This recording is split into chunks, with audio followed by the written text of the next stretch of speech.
Good evening, crypto miners. Good evening, everyone. Hello, team from Solalgo. And yeah, I'm Mary. I'm here again for another AMA at Crypto Miners. Very welcome, everyone that has tuned in this fine evening here where I am. Maybe you have the morning, I don't know. It doesn't matter. You're all welcome. So let's see who we have here. I think we have Barry here with us from Solalgo. Is that correct, Barry? Can you hear me, Barry? Yes, I can hear you loud and clear. There he is. Hello, welcome. Welcome. How are you? I'm fine. Excellent. Had a long day, but I'm excited to be here now and hear more about Solalgo. I love the name, by the way. Yeah, Great name. it's a bit of a Spanish vibe going on with Solalgo, yes. Oh, right. So, Barry, can you hear me correctly? I can hear you absolutely. My mic. No, you fantastic. Perfect, perfect. Is anyone else from the team with you today? Well, Derek's supposed to be here alongside us, but he's yet to let me quickly drop him a WhatsApp. Derek, I can't see any Derek, but there are so many in here now, so I can't really see everyone. Tell him to just raise his hand so he can come then. Or we can also wait a little bit for him. That's fine.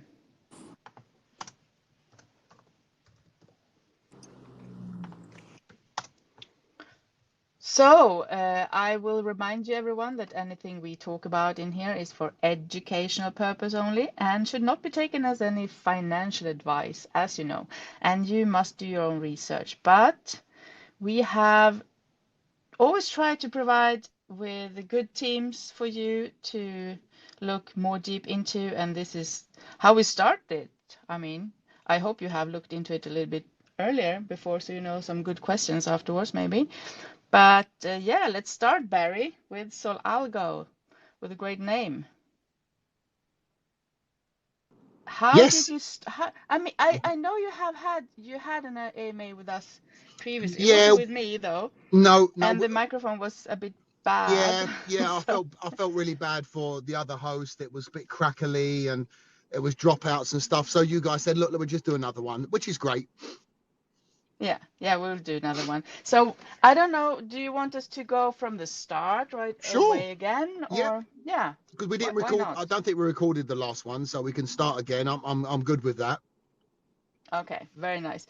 So then I would like to, first of all, of course, welcome you very much to Crypto Miners, and also then have some background from yourself and maybe from some other team members that would start or is in the core team with Solalgo.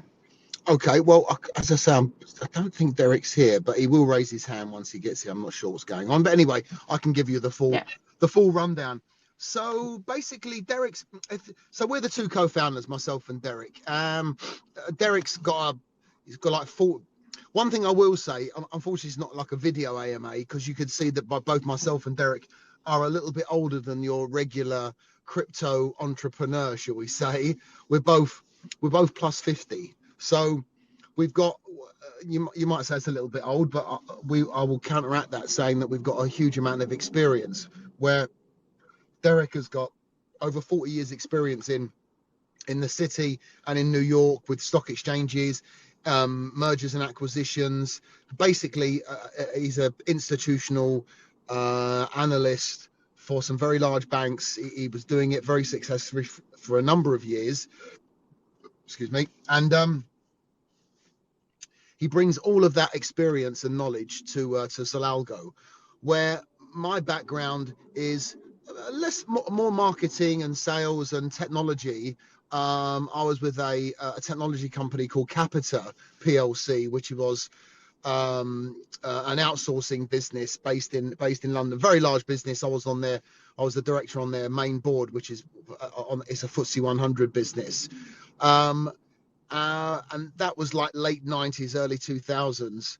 And around that time, I left Capita and I started up an online gaming business for it was at that time it was poker, but it kind of turned into a poker, sportsbook and casino business that grew and grew, and I sold that, bought another one. So my background is very much around growing businesses and in the sportsbook, casino and poker industry. Now, the reason that my knowledge overlaps with cryptocurrency is quite an interesting story, because around 2013, 2014, we started to notice that there were more and more of our bigger sportsbook customers, the bigger ones especially, started to deposit in this thing called BTC. And we'd never heard of it before. I was intrigued by it. I wanted to understand it. And since that date I think it was late 2013, when we started taking these deposits in BTC, I was an avid believer and completely sold on, understanding that this definitely is something for the future. So my knowledge and background is always, I've been an investor, an avid reader, and always wanting to keep abreast of what's been going on in the space, in the crypto space. So yeah, that's the background of the two. Good for you. Co-founders. So you spotted Bitcoin right away. I did. It was something completely different. I thought it was a scam initially, and some people still do. But I saw it as everyone did. I saw it as a way of people easily moving money around the world at a fraction of the cost and at an unbelievable speed outside of banks, which some people want to do for certain reasons and others want to do for other reasons, which we weren't to question. That's why we started taking Bitcoin deposits at that time. Yeah, all right. But then when did you two meet then? Well, I've known Derek for 25 years. He was a shareholder in another business, a poker business of ours. But Derek actually rang me about 2.5 years ago, and he had this idea about basically a investment bank, but not using fiat as the main lending vehicle, but using crypto. And he thought that he was a big advocate of cryptocurrency as well, or still is, obviously. But he didn't really understand the technology. But he knew a man who did, which was me. He rang me. I sat down. We went over his idea about how he would utilize this algorithm technology that he'd built with his team to go and find businesses and acquire businesses. And basically, I just kind of added in how the cryptocurrency could work. And we added it's been growing over the last 2.5 years to this point. Well, we were ready like in June, July of last year, but obviously everything that went on with Mr. Bankman-Fried and FTX and all of the rest of the bow waves after that debacle, we decided to hold on, and now we're listing in a couple of weeks now. So yeah, I think. All right. So you're not really out there yet. You have prepared for a long time instead. Oh, we've been preparing for a very long time. Yeah, as I say, we've been ready. Yeah. We've been, sitting on the sidelines, being very, very patient. Very good. I think that could be a really good call. We'll see. Indeed. Time will tell. But you call yourself then the first intelligent digital investment bank, right? That is correct. So how is it gonna work? I mean, are you gonna take fiat at all, or only crypto? So let me kind of give you the very quick elevator pitch on Solalgo. And we've done a few AMAs before, and we've kind of got it down to like 5 very simple parts of the process. So step 1 is where we are right now. We're selling our token to raise fiat, and that fiat goes into a pot of money.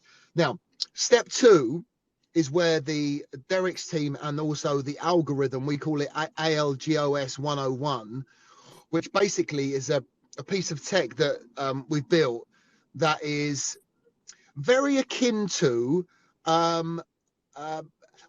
people have described it as similar to the film Moneyball, where it finds value where others don't see it. And that's what our algorithm does. It can go out into the market using parameters that we've given it to say, look for this, look for that, etc.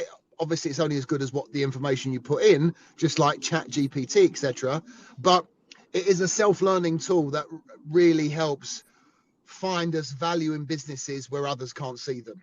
So we take the fiat in step 1. Step 2, we find these businesses. Step 3, now we buy these businesses 100% lock, stock and barrel. We don't take part ownership. We don't invest. We buy these businesses or we don't buy them. It's as simple as that. Now,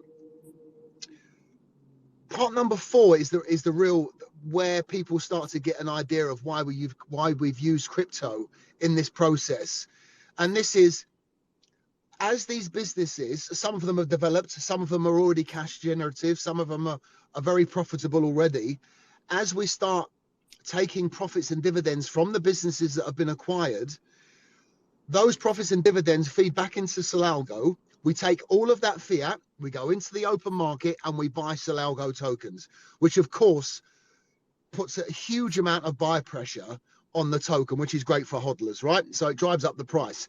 Now, to help the hodlers and the ongoing Solalgo token holders going forward, we not only buy those tokens, we actually burn them immediately.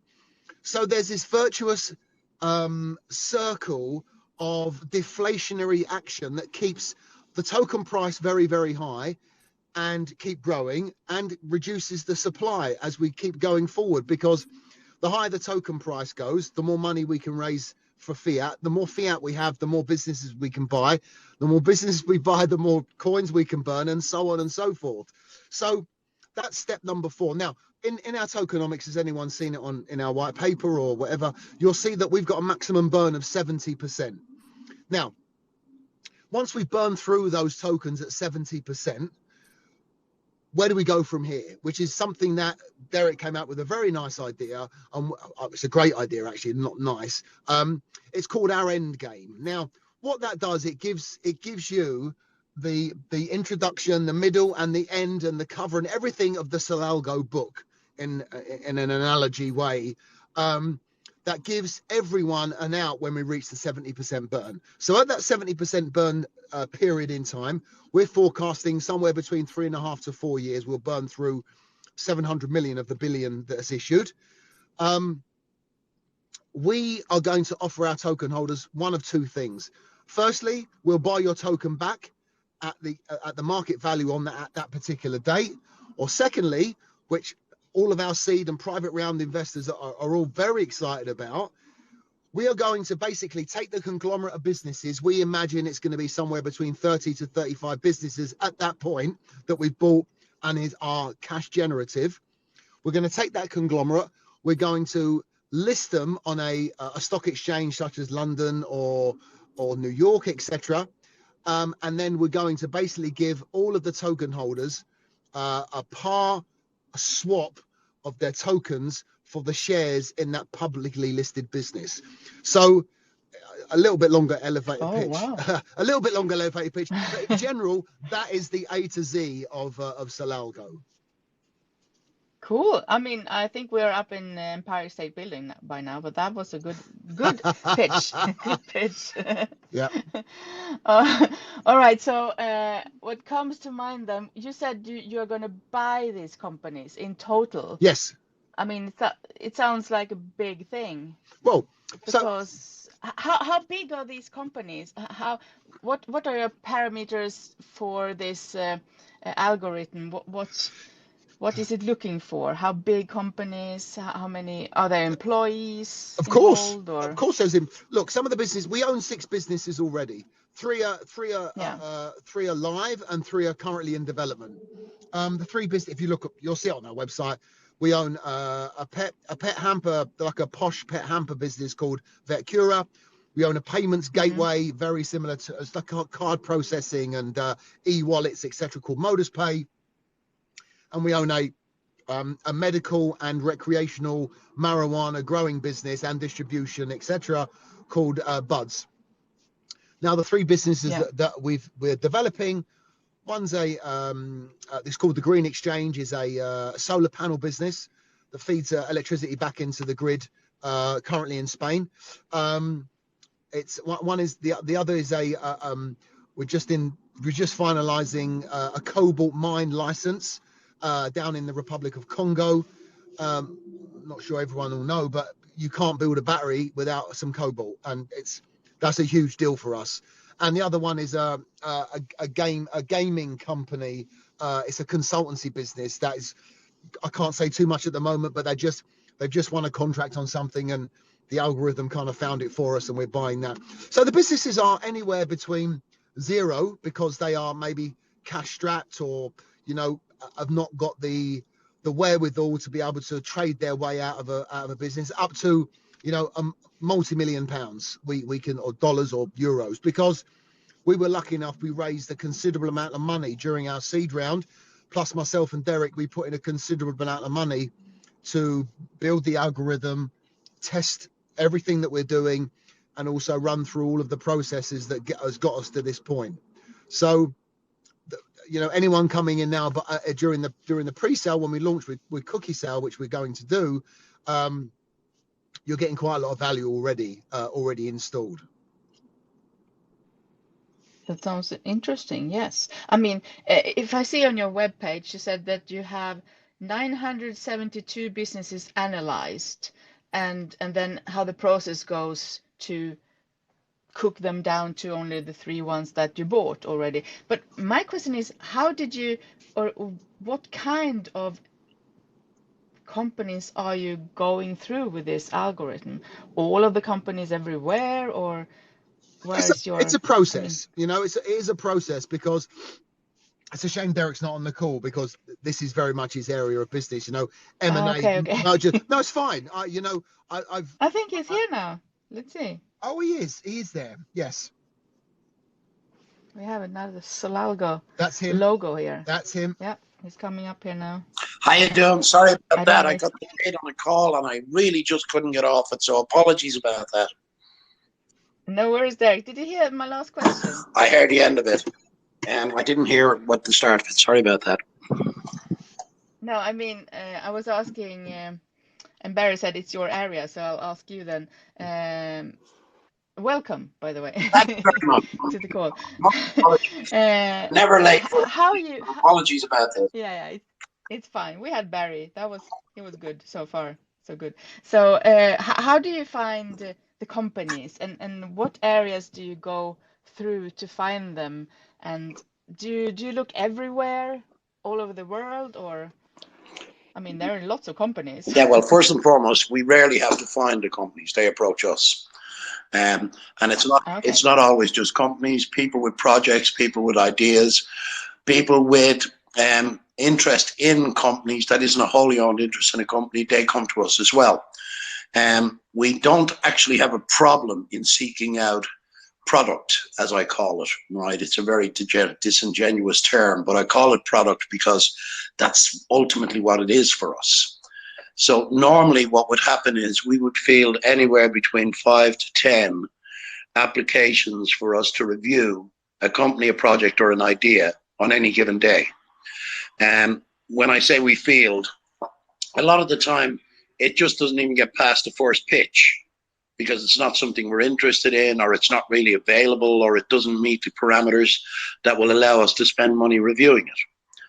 But when we do get approached, for argument's sake, I don't know if Barry had the opportunity to tell you, Barry and I spent a bit of today talking to some people about a potential project. Right, they approached us. We would speak to them in the first instance when we're interested in it. And then if the interest meets the level whereby we think it's worth time spent, we spend a bit of time on it. We put it in to the algorithm. Has Barry explained the algorithm to you? Yes, a little bit, I think. And that's also now my question, because you said the companies approach you. That's fine. Then you get to check them and vet them yourself. But when you use the algorithm, do you use them on those companies as well? Yeah. Which already right. So the process is this. To you then, or? Sorry, the process is this. We get approached, say, for argument's sake, let's discuss the marijuana company that we've got, right? We're approached with this and we're asked to look at it. We like the idea of marijuana. We're not silly. We don't live in a cave. We know that marijuana is an exploding industry as and when it becomes licensed and legalized throughout various different countries and jurisdictions. So when we were approached with it, from Spain. We basically did a deep search and we used the algorithm to do a deep search on the sector of marijuana trading, but that also includes any other type of trading that reflects a similar type of logistic to marijuana. So we basically have the algorithm developed to the point whereby a series of questions are already pre-asked. We then feed the information with regards to the sector into it. That comes back with an analysis of the sector, and that's quite deep-rooted and quite broad, right? But at the same time, it's specific to what we're asking. We then, as an analytic team, my team then look at it and say, okay, right, you're in charge of logistics, you're in charge of marketing, you're the expert in promotions, you're the expert in legal, you're the expert in accounting. And we break it down among my team, who are all have a different expertise.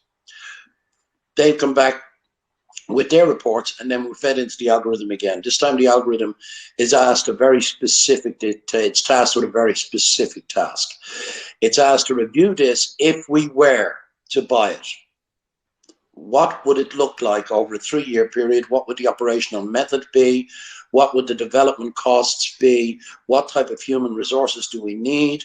Where could we be running into problems legally? And how would it look in a formulated traditional business plan? The algorithm produces this for us. Does it really quick, really quick. And then we can make a decision. We go to Barry and we say to Barry, I say to Barry, look, we have this, here's the reports on it. It's showing us that it's an 85% plus chance of success over a period of 3 years, and it's going to cost X to do it. Why don't we sit down and talk about getting this done because we like it? And me and Barry then would make ultimately decision whether to acquire or not. I see.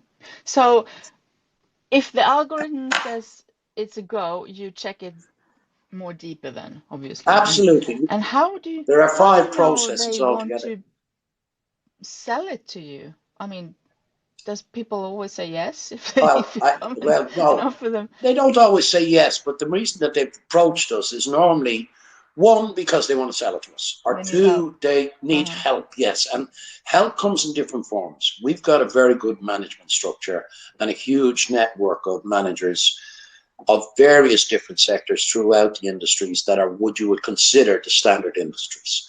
We've got a really good network of that, either as working directly for us or on contingency basis or on consultancy basis. Coupled with the fact we've got money. Money helps an enormous amount of the time.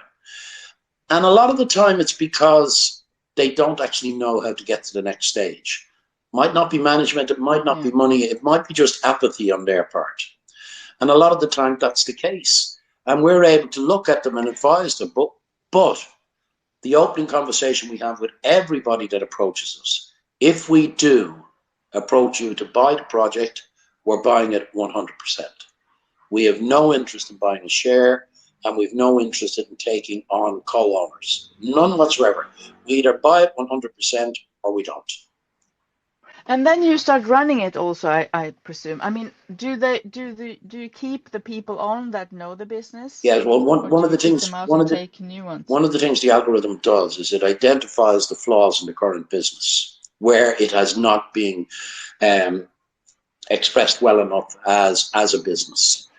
It also advises us what the HR would be that we would require. It then sets up what you would call a dummy CEO profile. Here's what you would require as a CEO. The algorithm does this for us. We then have to find somebody that will fit that profile, right? All of this takes place before we acquire. And the slowest part of acquisition is always the same thing, finding the right CEO, right? But once we found the CEO and they've agreed that should we acquire it, they will be CEO, that's when we make the move, that's when we buy. And they immediately take over running it. They have full responsibility for running the business. They have to report to us once a month, which is a fairly detailed report in the first year of operation. In the second year of operation, they report to us quarterly.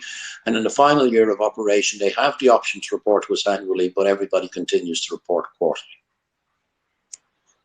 So this requires a certain amount of trust then between you two and all these CEOs that you're having. Like any shareholder that owns a company, any major shareholder that owns a company, right? We have all of the detail available to us. We've made all of the due diligence practices prior to acquisition. We've examined any situation. So if you've got somebody working for you at the moment who is in charge of Twitter, right, you've got to trust them to a certain degree that they'll do it. But the minute you see it, sure. then you can take action. And we're exactly the same. So where does all the funding come from to buy? Because it's not really cheap to buy a company, and you're just starting now to have the pre-sale. You had investors before, you said, and you invested yourself. Barry told us. Yeah, but I mean, when we put the idea, when we put the business together, right? The business came out of an idea that I had that Barry made happen, which was to marry the traditional way of doing business with the future, which I, personally believe the future is blockchain technology. The future is cryptocurrency. And while, there have been many, many difficulties with cryptocurrency in the last 10 years, that will iron itself out over time. And there is just no question in my mind that every financial transaction done in the near future, now I don't mean next month, but in the near future, will apply blockchain technology to it and some form of currency that would be considered crypto. So when I had the idea and I spoke to Barry, because Barry was the crypto guy, is the crypto guy, I spoke to Barry, and Barry basically said, yes, it's possible. We'd have to set up a crypto bank. Now, I like the idea of setting up a crypto bank because that essentially is something that I know a lot about banking. I know a lot about conglomerate building. I know a lot about business analytics, and I know a lot about banking and financial transactions. So when we first set it up, we knew that we couldn't even approach issuing a coin or looking at people to invest in coin unless we put something relatively substantial together. So Barry and I initially built the algorithm through our own resources. Then we brought in seed capital from a small circle of people that we knew, not necessarily friends, people that we knew that were serious professional investors. We brought in some seed capital from them that allowed us then to expand the company, clean it up, make it look pretty, and also purchase, acquire, and develop 6 projects, 3 of which are developed, 3 of which are in development. And as I said to you, 1 more has come to us today, and we've agreed to purchase it. Right now, well, we've agreed to put it through the algorithm process, but from what I've heard so far, if everything is true, we will be buying it. All right. So, but how does the crypto then come in? I mean, is it necessary to have your own crypto coin, or is that merely to raise more funds to buy even more companies? Or well, it isn't. It isn't. Barry told us about it before you came a little bit. You're gonna burn 70%, and then people are gonna get the choice to get out. In either way. So Mary, I think it underpins everything we're trying to do. To burn money, physical cash, as in fiat, wouldn't work too well because they'd probably put us into a mental home.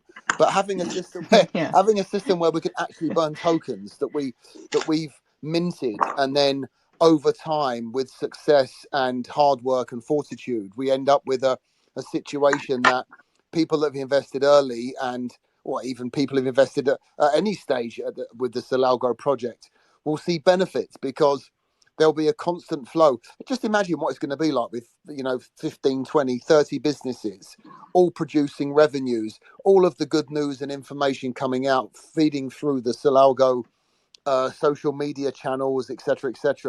The amount of buy pressure on the token will be, we believe, will be an absolute torrent. So it always had to be underpinned with cryptocurrency because, as Derek alluded to earlier, it's the future. And just to be another fiat-led investment bank was not something either of us were interested in. But to have it underpinned with fiat, with cryptocurrency, was the exciting part. I think you can parallel it, Mary, with this, right? A bank is merely a community of people who have invested money or deposited money in it. That's all it is, right? The bank itself, as a management company, uses that money to make money. That's what it does, okay? It then produces results. I didn't. Did you have a question? I think you cut out a little bit. Can you hear me? I can hear you. I think Barry might have some problem hearing you.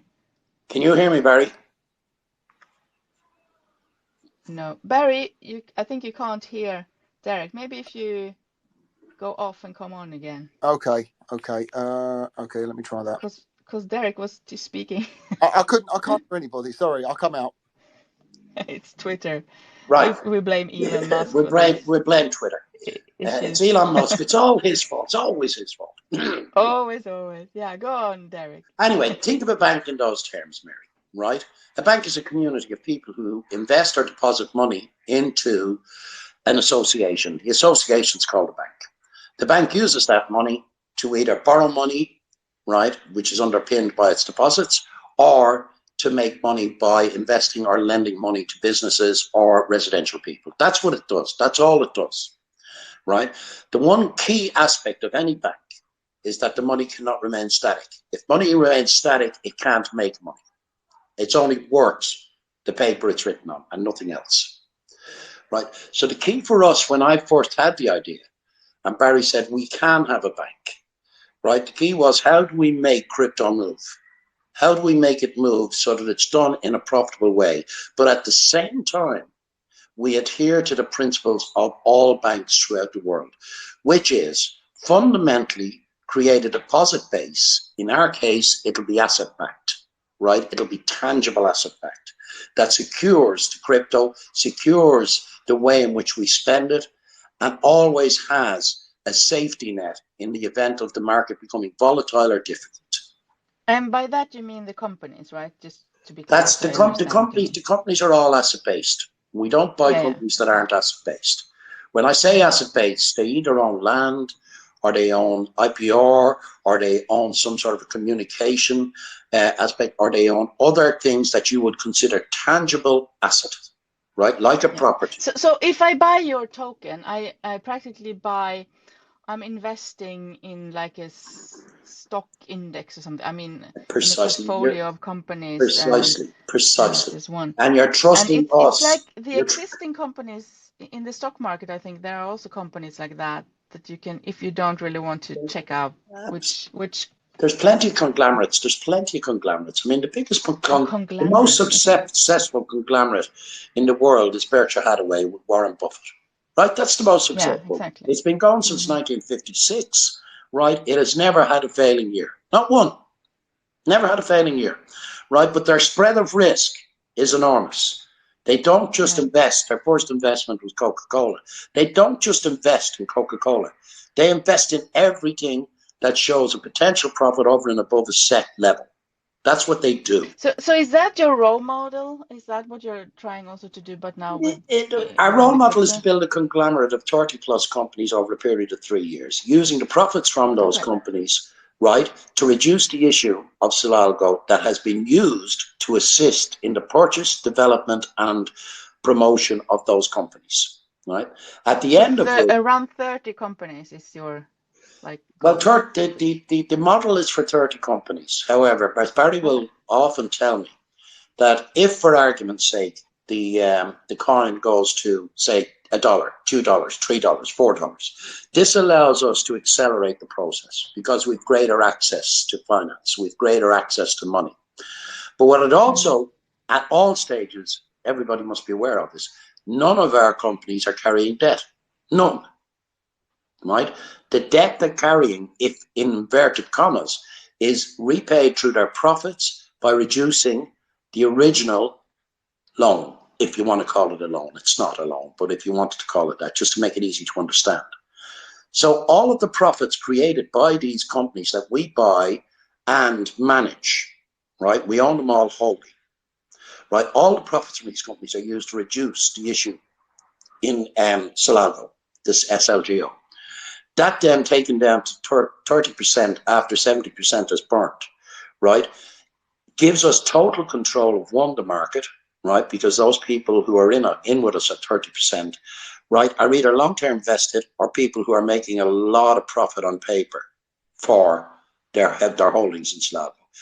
Our offer at that stage then is very clear. From day one, this business has been profiled, right, to meet the requirements to be listed on a major stock exchange from day one. So that when we get to the point of 30% left after 70% burn, we're able to make an approach to be listed. All coin holders will be offered a par value on the shares, right, to their token. So for argument's sake, if the token's trading at $5 and the shares are $2.50 based on an independent valuation, we will offer them 2 shares for their token. Okay. And then they have the best of both worlds, right? Then they have an immediate input into not just every asset that the company has, right? They also have the facility of the biggest trading platforms in the world, the New York Stock Exchange and the London Stock Exchange, to cash in if they want to, or hold and be tax efficient if they want to. But this is the thing I'm wondering about also. I mean, this algorithm of yours show you the good companies and those who have possibilities to achieve greatness and profit.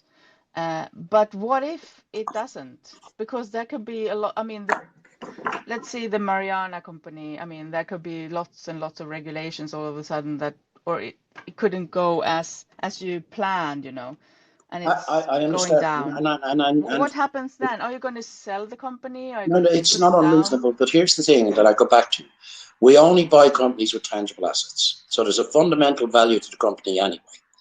Right? The algorithm allows us to buy at a very competitive rate, because we have more information available to us than you would normally have under due diligence in the purchase of a company. Right? We also have a network of expertise that allows us to make a decision well, but that doesn't mean it's perfect. Of course not. We can have problems. It could happen. But because we're not centric on a singular entity, in other words, we've got a spread of risk. We've hedged the expenditure across 30, maybe more companies. Right? Now, in the highly, highly, highly unlikely event that all 30 companies fails, then you're right. Right? But we're talking about companies in standard industries, companies in industries that are buoyant at all stages, companies in industries that are recession-proof. That's what we buy. We don't just go out and buy an idea of how to turn lead into gold. That's not what we do. Right? And as I said, the parameters indicated is they must have tangible assets. So for argument's sake, we buy a company, bear in mind there's no debt in the company. There's zero debt in the company. So for it to fail, it can only fail on a trading basis. It can't fail any other way. Okay? In other words, it can't sell its product. Right?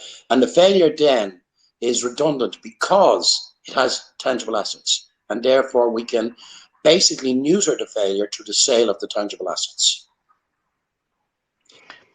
All right. So let's say this is a win then, that all the companies that you ever buy, all the 30, is profitable and all goes good. And but how will you then handle this buyback schedule of yours? I mean, couldn't it be considered like market manipulation? I mean, how are you going to do it so it doesn't look like that? I don't understand the market manipulation part, Mary. Explain why you think that. No, I mean, if you buy back too much and it's... Well, the buyback has to be managed, and it's managed from reporting. Each one of the companies is a registered company. It's registered in the jurisdiction in which it transacts its business. So in England, it would be a limited company. In the United States, it would be a corporation. In Spain, it would be an SL company. Now, under those terms and conditions, those companies have to report, right? They have to report legally. So at all stages, we are transparent. By the very nature is that we're having to adhere to national or international legislation. We have to adhere to national or international taxation. We have to meet what every company has to meet. Right? So at all stages, the coin holders will be able to see exactly how those companies are doing. Exactly. Now that's on top of the fact that we will be publishing information in respect to those companies, because if the news is good, we'll publish it. And if the news is not so good, right, we'll refer to it. Or we'll make a hullabaloo when it makes lots of money, and we'll tell you when it's not doing great. Right? But that's the way, that's just normal transactional business. With 30 companies, with an 85% parameter set at the very start, we have hedged against a 15% failure rate. I don't think there'll be a 15% failure rate, but even if there is a 15% failure rate, it's covered by the fact that the money expended on the assets, on the companies and on the development of companies, right, is underpinned by tangible assets that have a value in excess of 50 to 60% of the money expended. So the 15% is wiped out straight away. Hello? All right. Yeah. Okay. Yeah. I hear you. I'm trying to follow. You talk a bit fast, and it's the language is very, you know. But it's fine. It's fine. I get it. But what I was after a little bit, maybe if, I mean, if you, the buyback is manual, and then you will know when the floor price will rise, and then in theory you could like give the knowledge to an inner circle. Absolutely. If we have a quarterly report or a monthly report based on profits earned, right, and dividends paid, bear in mind across 30 companies it's really possible to have 2.5 company profits per month available to us, right? Okay. That's on an annual reporting basis. That's just maths, simple maths, right? So if we have that, those companies will have already reported their profits. Those companies will have already reported their returns under normal circumstances. That will give us a basket of money that will allow us to go into the market and trade down the coin. That's what it does. So the whole idea is that we do have to reach a threshold of somewhere between 30 plus companies, right? We do have to finance them. We currently are in a position to finance up to 15 companies ourselves without having to refer to crypto, right? We're currently in a position to do that, right? Yeah, good. And we built this very carefully and slowly, Mary. And the reason you built I wasn't saying you were going to do anything. I was trying to find possibilities. Totally. Listen to your answer. It's good. I like to hear that you have thought about stuff. That's good. Nearly 3 years in the planning. Nearly 3 years in the planning. Yeah. We have crossed as many T's as we could see and dotted as many I's as we could see. And today, sorry, yeah, go ahead. The metrics work. They just work, right? Because we can create a position through the sale of crypto and then the repurchasing of crypto. So basically, we sell crypto. We use the money to develop a business. That business makes money. We buy back the crypto plus more. Does that make sense? No, can you say that again? No, go through it again. I didn't follow, actually. We have a fundamental asset base, which is already paid for. It's got nothing to do with the crypto. Yeah. Okay? So we go into the market and we decide that we're going to buy a widget company, right? Just for argument's sake. Okay? And that widget company is $100,000. We know that it's going to cost $200,000 to develop it, promote it, and put it together properly, right, in every way. Right? So let's just say we're doing that, just as a silly example. We go into the market and we sell a relative amount of coin. We announce that we're going to do it, and then we go into the market and sell it. Now, an awful lot of the time, it's privately placed. People will say, yeah, I like that a lot, that's going to work. And they just give us the $300,000, for which they receive coin in return. This helps with the issue, right? And it also helps with what Barry calls the buy pressure. Okay?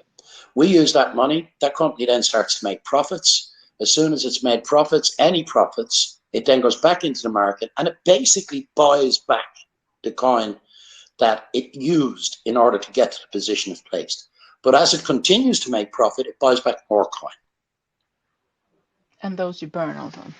And they're all sent to a burn wallet, removed entirely from circulation. Yeah. But aren't you also looking to get more money in to buy the next company then? Yeah, well, the truth of the matter is that crypto is not a great financial instrument for purchasing. Not in the real world. People don't trust it well enough. And as well as which you overpay. Whereas if you've got fiat right gains through crypto, then you're in a much better position to negotiate.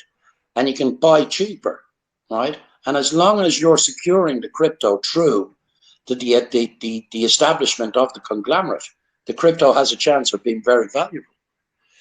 I know from traditional values in 3 years' time what the business will be worth, just from traditional values, traditional accounting and traditional projections. I know what it'll be worth, right? Now, if I'm 10% wrong one way or 10% wrong the other way, that would be normal. But the projections have all been audited. They've all been forensically audited, right? We know exactly where we are. And the algorithm helps us do that as well, because it will look trends, it will look at charts. So another question, maybe this is to Barry then. Have you considered also the cycles of the bear and bull markets in cryptocurrency? I mean, 3 years, we might still be in the next bull market then. That's crazy. If we could predict the bulls and bear markets, we wouldn't be creating Solalgo. That's for sure. No, but some people say they can. I mean, if you look historical, could. But nobody really knows. I know that, but I mean, of course, there. Have you thought about it? 100% we thought about it, and you have to remember. And I think earlier I did say that we had to delay launching because of the whole FTX, SBF situation. Yeah. Now, one thing this has taught us, and I think this delay has been very not only productive but also very profitable for us, because people are now looking a lot closer at investments, especially startups such as ourselves in this particular, in the crypto space. And one thing that we can offer is I wouldn't say it's completely, devoid from movements along with, the big brother of Bitcoin. But because everything we do and we say and what we have is all backed by fully tangible, touchable assets that you can see in the real world, I'd like to think that I wouldn't say we're completely, Bitcoin bear and bull proof, but it does give us a huge advantage because we'll keep plodding away. The businesses will keep moving along nicely, making its profits, burning its token. And yes, of course, if Bitcoin decides to, lose 50% overnight, it will have an effect. But I'd like to think it'd have less of an effect on ourselves than it would do on something that is more paralleled or akin to Bitcoin. It won't have an effect. The fact that you don't invest in cryptocurrency companies, or do you also? There's a good question, because we can't say too much, but during the process of the AMAs and stuff, we've had a few cryptocurrency businesses coming to us, understanding what we're trying to do. And we're currently at a very late stage with one particular business that we can't go into detail because of NDAs, etc. But we've had cryptocurrency businesses approach us, and one is extremely exciting that we are, I would say, 80% along the way of due diligence, and AlgoS has been through the process a few times, and we're definitely going down that route. And that, funny enough, that's going to be our first business that will not take fiat to buy, but actually will be an SLGO purchase. So we'll actually buy it with our own. Tell us more. What kind of utility do they have? Can you reveal something? I'm sorry. We just our law. Why I'm asking is why I'm curious of what kind of cryptocurrency companies would interest you and interest your algorithm. Well, equally, one thing I have to say is any business that we buy has to contain within its structure tangible assets. And the one thing I can tell you about the business that Barry's talking about at the moment is that it has a significant tangible asset within it. A very significant tangible asset within it. I want to know now. When can we know? When is it done? I'll be look, we're not going to release it until after the launch, because obviously the main thing we want to keep doing is making more and more people buy the token, right? So that's the most important thing, for not only for us, but for our token. Let's move more to the token. We have talked lots about the companies, and there's I could sit here, I guess, the whole evening talking about this because it's interesting and lots to digest, but we can't cover it all, I think, in this time. Maybe you have somewhere else to be soon too, I don't really know, but let's dive into the token a little bit. How is it going to look? The tokenomics, is there going to be a buy and sell tax of the token? So is it going to be on BNB? Barry, sorry to interrupt you. I have to go to this You investment go, Derek. meeting. You know. Yeah, no problem. Yeah. You go. Okay, sorry, Derek. Mary, so lovely talking to you. I'm up to my eyes at the moment with investors, and I have to go and see them. It's part and process of what I do. So I must apologize, but I do have to go. I have a 9 o'clock meeting with them, 9 o'clock my time meeting with them. I'm sure you will be back talking about this secret cryptocurrency company you're buying soon. I Anyway, would, so well, see you then. like yours, I would talk to them anytime. Okay. See you, Derek. God bless you. Good Bye. luck. Yeah. So All right, Barry, let's dig into the absolutely, token. absolutely. Yes. So it's a BSC token. There's 1 billion minted. The launch price will be 4 cents. There is a 3% sales tax, 1% for marketing, 1% for rewards, and 1% for what's the other for liquidity. So there's 3% both sides, buy and sell. Can't go into too much detail. Again, we've just partnered up with a third-party staking business that we're providing a staking program for the Solalgo tokens, which we believe is going to be very exciting for anyone holding the token. So there'll be a staking program coming. We believe we're going to release it somewhere time in about middle of June. So that's coming on board very shortly. And if our white paper is very detailed.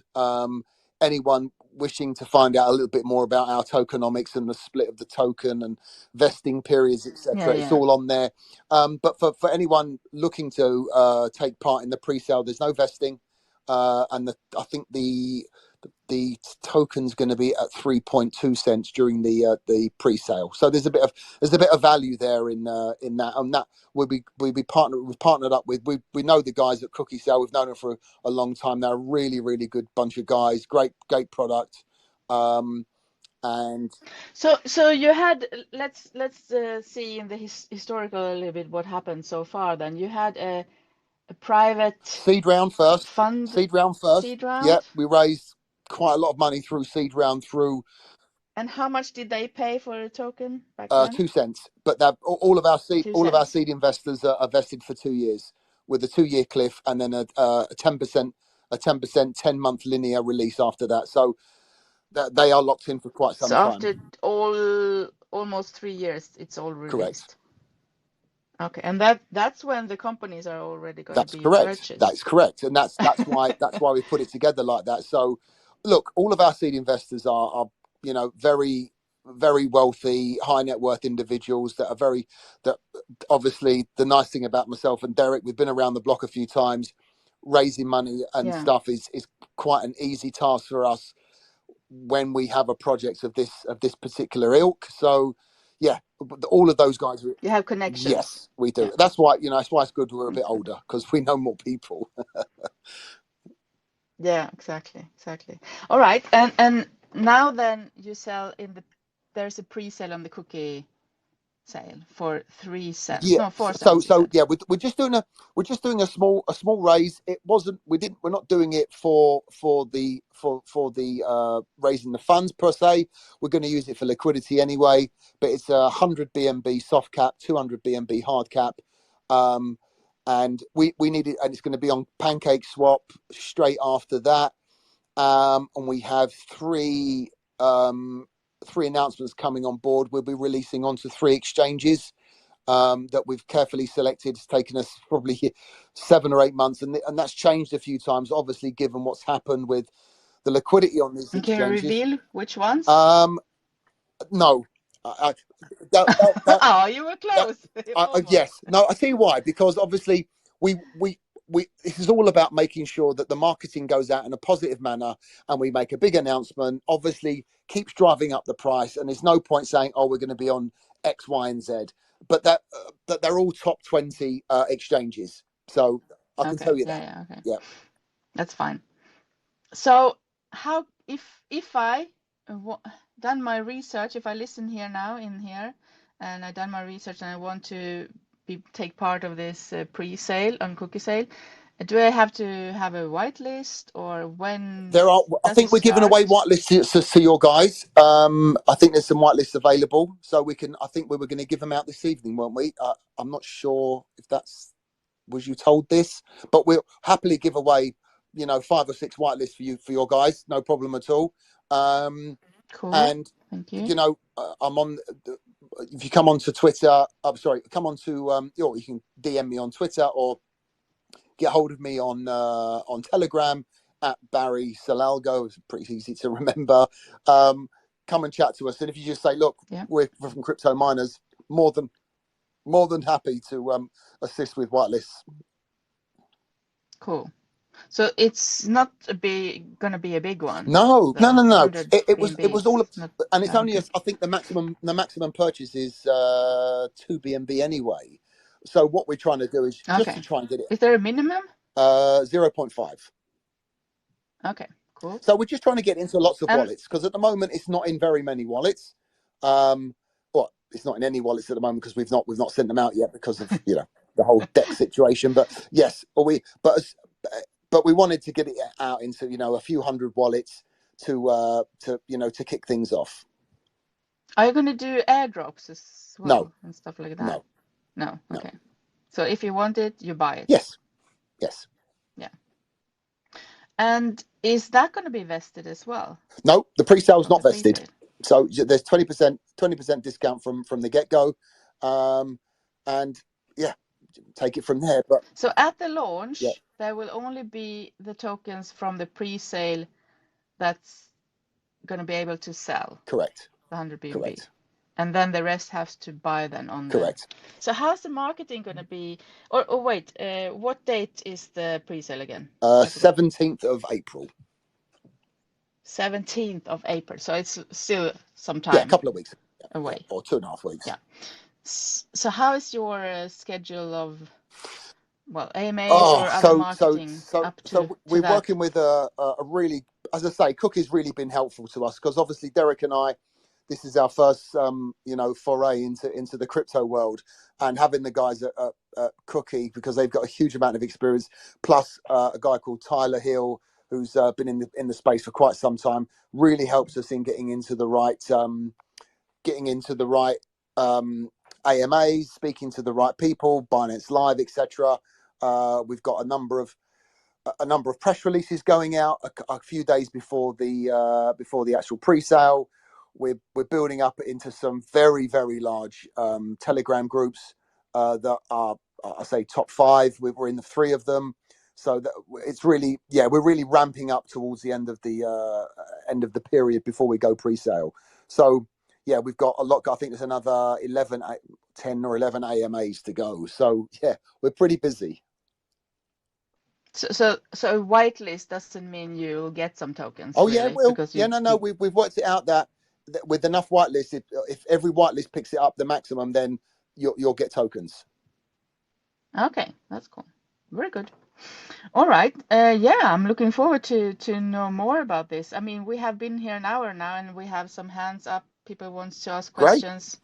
Great. I don't know, Barry, if you have a schedule somewhere. No. I've cleared. Unfortunately, as I say, Derek was the UTC, because there was the British summertime. The clocks moved forward for both me and him. He's in Spain, I'm in the UK. So our clocks moved forward, but UTC didn't. And we're sitting there at an hour earlier, and we're like, well, why has it not started? Oh crap, it's not yet. It's UTC. So we made a bit of an error on that one. Apologies for that. But it always catches you out. So I'm still here. I'm not going anywhere. So please, more than happy to take any question. Great. So let's have some questions. I'm gonna mute. See Tim and Black Jesus. And then we have maybe someone more. Let's see here. And also I have some more questions either. Let's see who connects first.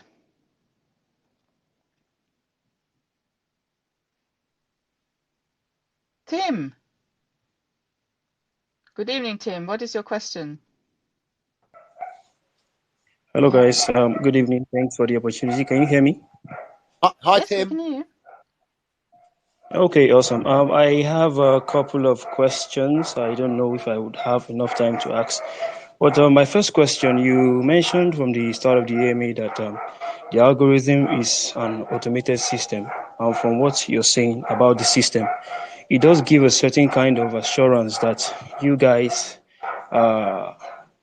assurance that about you guys. But how good is this? I mean, how do you ensure that this keeps going for the coming years? Because I looked into your team and I see that you have over 6 years experience and the project itself over 30 years. So you also said that the algorithm identifies the flaws of a business and sets a dummy profile.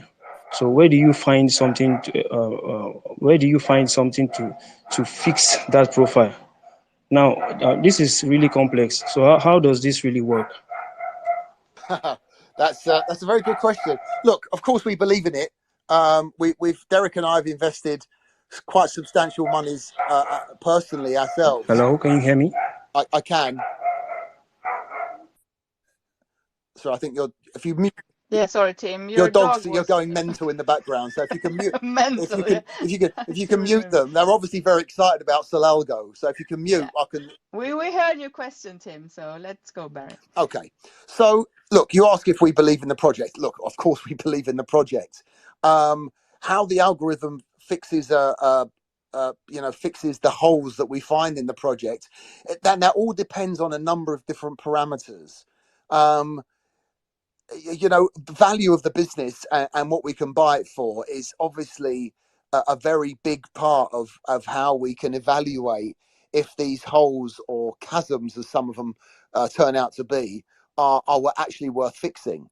So that's the most important thing that we find is the business value for money? Is it going to operate at a profit? Does it reach the 85% bar that we've set, which is very high? And that's why we analyze hundreds of businesses and only select a few. So that at the end of the day is there a number of factors, Tim, and not one that we could actually go into too much over. It would take a number of hours, and you'd have to speak to one of the lead devs or one of the guys involved in actually the program of it. But it's a very complex but unbelievably fast tool that we use, and you have to understand. Derek didn't really go on too much about the speed of it, but it can basically do a team of 10 analysts. What they do in a month, it can do in an hour. That's how much processing power and knowledge and reach it has. So that in a nutshell is how the algorithm can prove unbelievably valuable to us. So hopefully that answers your question. And the other question you did answer, will it last? Will it last? Well, we spend a huge amount of our own money developing it, and that development keeps going on, because with anything in technology, unless you keep it updated, it becomes irrelevant and completely outdated. So we've got a small team working on this project every day in, day out. Great. Thank you, Tim. Great questions. I just want to make clear, we don't really have any rewards to give out for today. But you're always welcome to ask questions anyway. Just want to make that clear. So by that said, Matt, what is your question? Hi, thanks. This is a great AMA. I have a lot of questions. First, just so I can understand a little bit on the scale, the businesses that you are buying, what are you sticking to kind of like you're only spending so much per business? Do you have like an average spend, I suppose, for your target prices? Actually, not really, Matt. Some of these businesses will cost us £1 because it's presented us with a value of taking this over, because I think Derek alluded to this a little bit earlier. It may have run into some businesses, into some issues, whether it be funding, apathy, a number of different reasons. So, it could be £1. We get it for £1, or we could spend £1 million on it, or dollars, or euros, or when it comes to this cryptocurrency business that I can't mention, I know Mary wants me to, but I can't mention at the moment. It will be a swap of token, and we've had. Keep digging, Matt. Keep digging. Yeah, I'm really intrigued about that one. No, don't worry. I've been racking my brains. We are going to be ones with assets. releasing it, and again, this is all about buy pressure on the token, right? If we can keep releasing really good information about businesses we buy, especially in the crypto space, and we are looking very deeply in the crypto space, because in the crypto space, people want to find out more about cryptocurrency businesses, and why wouldn't we buy them? And that's, you know, that's very important. So in answer to your question, Matt, there is no set parameters. We're just looking for businesses that are going to allow us to be able to make profit and burn token. You know, that's it. That's the most important factor.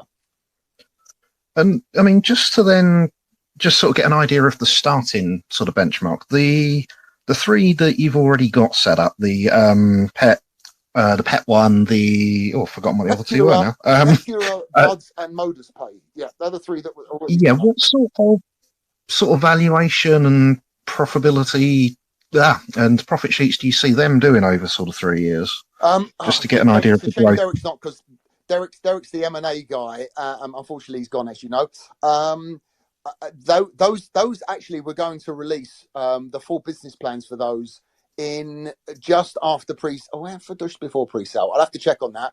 But we've got the full kind of array of the analysis that Algo S101 has actually provided us, that we can actually provide to show this. But I can assure you that for what we've paid for them, they represent a huge amount of value to the token holder. Brilliant. And presumably, whenever you buy a new business, you're going to release that projection as well, I'm guessing. 1 million.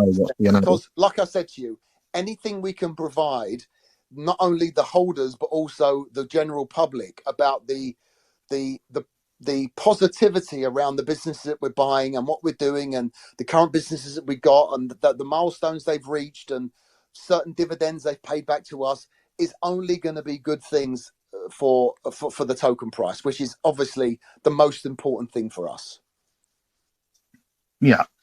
And this all sounded pretty good, actually. And if I can just check as well, I'm guessing the answer is going to be yes to this one, but it's mentioned Cubex Investment. All your assets are going to be held under them.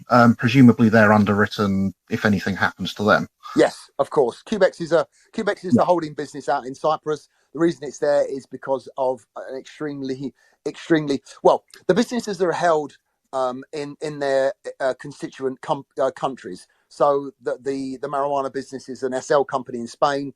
The green energy business is a UK business, etc., etc. So, but the holding company of the whole group is based in Cyprus for a number of reasons, but mostly all about tax efficiency. So we just basically I knew you were going to say purposes. Of course, because the corporation tax is minuscule compared to, look, if Apple and Google have taught us anything, is make sure you get your HQ in the right spot to pay as less tax as possible, right? So that's something that we thought about long and hard, is where best to have the HQ, and Cyprus was unbelievably efficient in that area.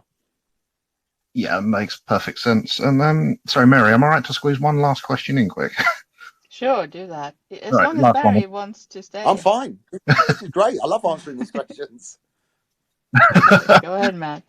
Brilliant. Cheers. Last one, I promise. I just wanted to go back to, I know Derek was saying in the event, say you've got 30 businesses and one of them isn't hitting the projections, where I know when you buy it, you're going to have the assets to cover the business. But if you see that it's hemorrhaging money and isn't able to turn its trade around, so you can see in 6 months, it's going to have lost this much if it carries on, is your contingency plan there just to sort of axe that business, sell off the assets to recoup some of it, or are you going to be feeding money from the other businesses into it? Look, for example, and again, we don't expect this to happen, but let's say, I think Mary made an excellent point, that say legislation in the world changes suddenly from let's everyone welcome marijuana to no, it's heroin and it's killing everybody and it's now illegal. Then of course changes in global policy make a change in the business that we own. Then you got to understand that we own the land that the marijuana is grown on. So yes, of course, we'd lay off all the staff, and we've got an asset in some hydroponics equipment and hundreds of acres of land where the marijuana is grown on.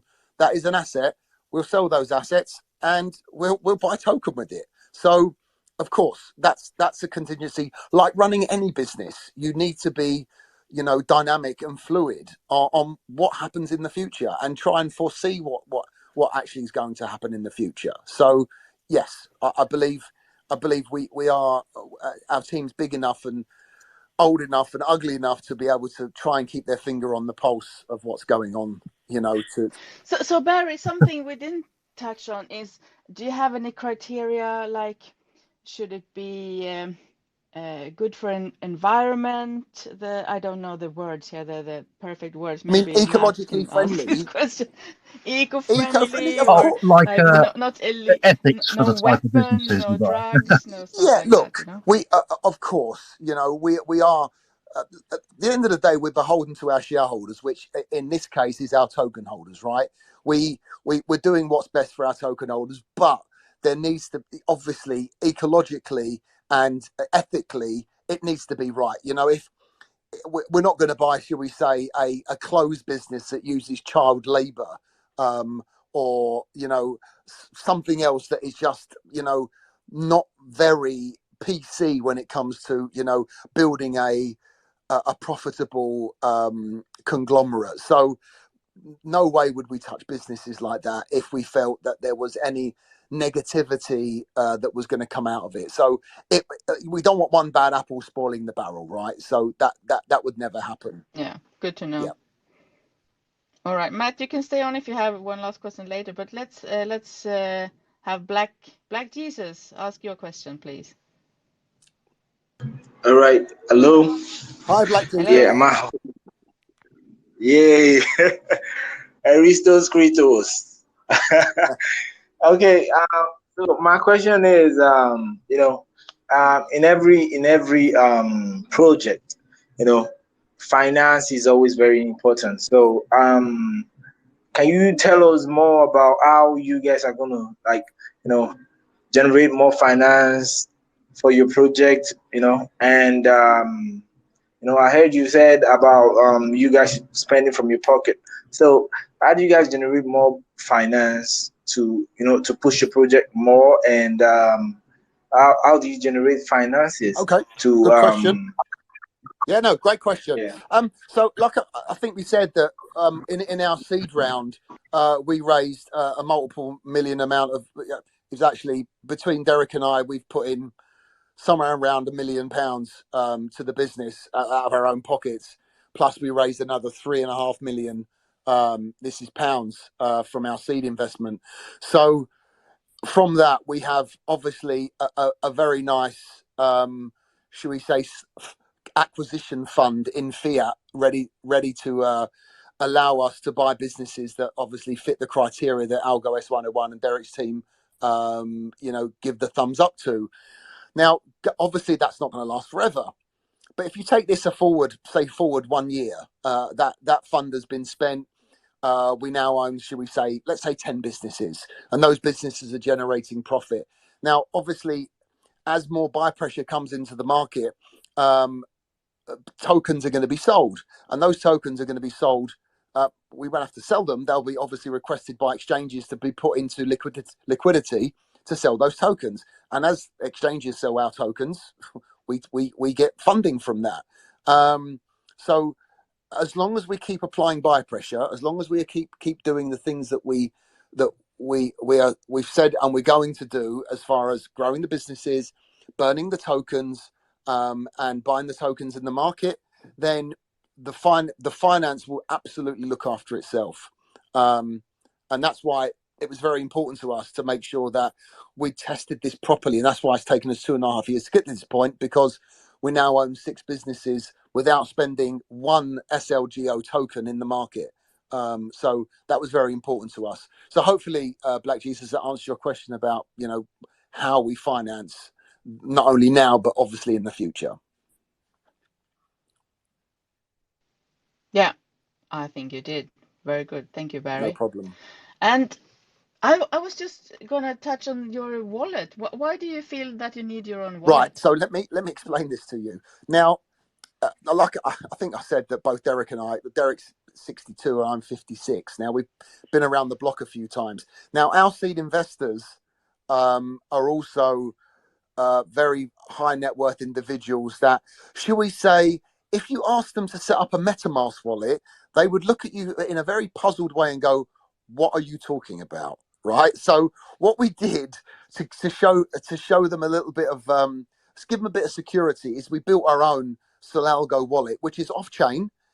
All it is it's a DApp that just sits there and holds the seed investments tokens completely off chain and holds them for them, and they will be put into the market once we go onto PancakeSwap and the exchanges. So it's a standalone wallet just for our seed and subsequently our private round investments. Okay, so it's not for those now. No. It's done now already. Yes, it's done. You can't deposit on there anymore because, as I say, that's completely done and dusted now. Okay. Yeah, but because it was on your webpage, so it's like... Yeah, no, we left it on there so people go in and say, "Oh, is my Solalgo token still there?" Because if you've invested $500,000, you kind of want to know where your tokens are. Yeah. All right, cool. I don't know. Did you have anything more you want to add, Barry, that you think that we missed? I would hope that, given that we've been on for nearly an hour and 20 minutes, we have covered enough. I think this has been the most thorough, and I must say, Mary, you've been an amazing host. You've done a fantastic job. Thank you, Barry. And asked some amazing questions, and it's really nice to actually people to not only listen to you but also understand what we're trying to do. So I really appreciate not only you but also the whole Crypto Miners group. It's been a fun AMA.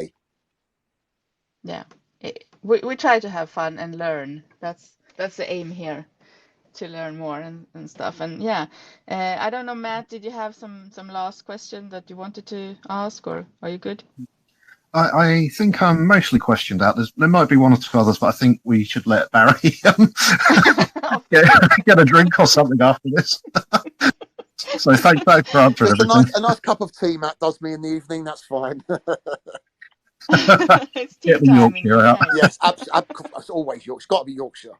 Yeah. Absolutely. Do you have some? Oh, Barry, I have a question for you. Do you like pineapple on your pizza? Do I like? Sometimes, actually. Sometimes. Yeah. I'm usually a bit of a. I'm usually a double pepperoni. I like the American hot double pepperoni with jalapenos. Right. That's my go-to. But when I'm feeling a little bit fruity, I will dip into a Hawaiian now and again. Oh, okay.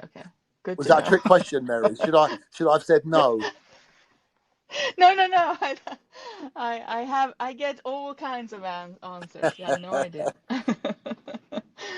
So I wanted to ask you about the scones also, because you mean scones? It's good in UK. Yeah, scones. How do you say it? Scones. Tomatoes. Who knows? Who knows how to say? So what do you put on that? I'm sorry. There's only clotted cream and jam. That you can only have, clotted cream and jam. Anyone starts telling you can have savoury ones, well, I'm sorry, that's just wrong.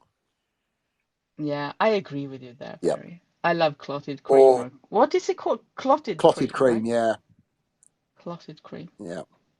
I wish I could buy that here in Sweden. I need to you've got that lovely that fish that you put under the water and open, and it smells for like 4 million years or something. What's that called? Snorkopping or skålslopping. What is it called? Surströmming. Yeah. My friend Tommy, he's from up north in Sweden, and they're crazy up there. I don't like that either. Complete mental. And he actually said, let's try this. And he had to open it in a bowl of water. And I'm like, what are you doing? He went, no, if you open it in the air, it will permeate in the room and you won't get it out for months. It's that bad. Yeah. And it's all moldy really and it was bad. disgusting. Oh my God. I couldn't eat it. Sorry, couldn't do it. No, I have never tried it, actually. Yeah. It's not on my bucket list either. No, definitely not. Rather lots of pineapples on pizzas than that. Just my Swedish delicacy is probably IKEA meatballs with some of the Loganberry jam. I know, most people say that. And those are kind of, it's not much meat in those, by the way, but yeah, I don't know how they can call it meatballs. It's just balls. Anyway, Barry, it was a pleasure having you on here, and I will give you a couple of minutes if you want to make a closing statement, or No, tell I think everyone a I think last few words. no. I'd just like to again say thank you to all the crypto miners, guys. Any questions, you can always grab me on Telegram. Now, obviously, I don't know if anyone's actually run a Telegram group for a crypto business before, but you do get quite a lot of spam. So please say, I'm from the Crypto Miners Group. Dear Barry, I would like to ask you this question. I'll be more than happy to answer it. Usually it's come and have an AMA on my channel that's got 7 million followers, but they're all bots, that kind of stuff. So, yeah. So, but you can always DM me either on Twitter, Barry M_66 is my Twitter handle, or Barry at Barry Solalgo on Telegram. So any questions, please come across. If you need a whitelist, come and see us. Just mention crypto and we'll help you out. But Barry, I can't really let you go yet. I want to know after these 3 years. Yes. Then your vision is then what to do what after when everything is on the, let's say you get all these 30 something companies and they're all now on stock exchange. On the stock market. What's next then? Well, That's it. It's just like a project and then it's over by then. Well, or? it goes live and then it's got it goes. It's a new. It's kind of a, it's gone through the pupa stage and now it's a butterfly and it's off. It's off flying around doing its own thing, and the conglomerate is then publicly listed and publicly owned. Yeah, because you also talked about more utilities that's coming, right? And you have this bank. Well, we forgot to talk about the bank is basically just we are the investment bank buying up these businesses. That's what the bank is. We're not gonna suddenly have Modus Pay may have Modus Pay is just about to acquire an e-money license, so it could quite easily. Yeah, never say never, Barry. Never say never. No, you may find yourself. We may be the new next crypto.com. You don't know what happens. You never know what we might buy. So who knows? But from like this very moment in time, once it reaches that period of listing and becoming public, then it's a different project per se, and that's when I would imagine that we would exit, because we're not getting out anytime before it actually goes onto an exchange, so onto a stock exchange. So that's very important to us. Mm-hmm. All right. Yeah, it's going to be interesting to follow you and see the future, what lies in the future for Solalgo. And why the name Solalgo? What does it mean? It means it's a Spanish phrase. It means sunny all the time. Oh, I like that. Yeah. Very good, Barry. I will let you off the hook now. You're free to go. Sorry, Barry. Can I one last one now that that's been mentioned? Go on, Matt. Sorry, right. So just thinking ahead. The end of the 3 years, you said there'll be the option where the token holders will all be able to transition the tokens to shares in the conglomerate, right? Correct. Yeah. How are those going to be issued? Because I mean, for me, for stock trading, if I want to buy something, I go onto a broker, buy whatever I need. How does it work? Because you could have people all over the world as holders. How are they going to get the shares held into them? I suppose we'd probably partner up with an online share, like a Robinhood or some kind of share trading platform, and issue it via that method, I would imagine. Or there's, like, I don't know if you've held shares before, but there's obviously the paper version as well, which I've got quite a few of lying around the house in BT and all kinds of different things. So there's a number of options available to you once we reach that particular point. But again, every region is going to be different because of taxation, as you say. But if you don't realize any profits, then obviously no taxation will be due, which is quite handy. Yeah. Okay, that's brilliant. Thanks. Right, I will definitely shut up now. Are you sure, Matt? Barry, promise me to come back before the launch. No, We 100%. need to know more. Absolutely. Absolutely. That's great. All right, guys, I think that's it for tonight. I think I will also shut up now. So let's have a good night, everyone. Thank you, Mary. And Barry, Thanks, thank you Matt. so Thanks much to for all coming, the spending time with us.